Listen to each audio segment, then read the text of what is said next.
台南市因为道路矮，真侪路口的车辆要倒弯，无专用的车道，容易造成塞车的状况。因此，未少的议员，包括林依婷、蔡小薇等，对一当前就提出争取路口设置转弯的车道，并透过立委林俊宪争取中央路口改善的经费，总共5200万，目前已经正式开工。健康路是最标准的台南市区道路了，好，大概20米宽嘛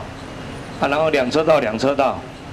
所以只要有左转车辆，交通必打结，因为它没有左转专用灯，没有号志，也没有车道，所以只要一台要左转，后面车子都会塞住，然后它没有急着要切到右边来，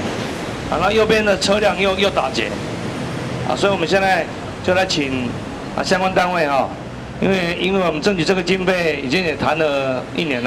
多了，我们来看看目前的状况这个工程真的已经讲1年多了，那我们真是很努力的在争取，那也真的非常谢谢委员，就是有听取我们的意见，因为我觉得这健康路我们都常把交通比喻成我们人体的血管那我觉得健康路，因为毕竟我们整个安平区7成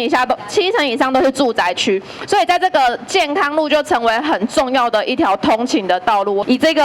一条健康路做一个示范区，未来台南市还有很多个路段都是像这样的一个状况，我们一起来做改善。那也非常感谢委员在交通委员会可以争取到这么多的经费，让我们在地方上可以来做这样的一个改善受惠最多的是阮中西区阮中西区算是受惠最大，因为要为阮中西区出来到南区，也是要去东区其实。迄个健康路是一个最大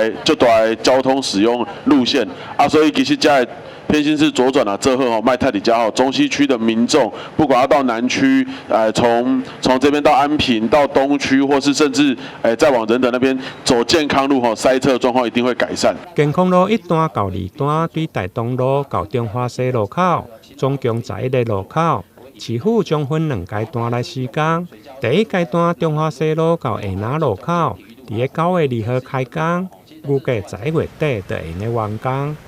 健康路不是只有解决左转车道的拥塞的问题除了顺畅之外，其实人行要更安全，所以我们也在这个地方包括行川线庇护岛行人专用石像，那我们这个也会把它配套做好让我们台南行人可以走得更安全。今年有一个比较重要的就是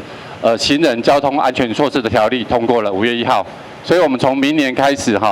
这个12米以上的一些路段，之前都没有做那个人行道的部分我们会清查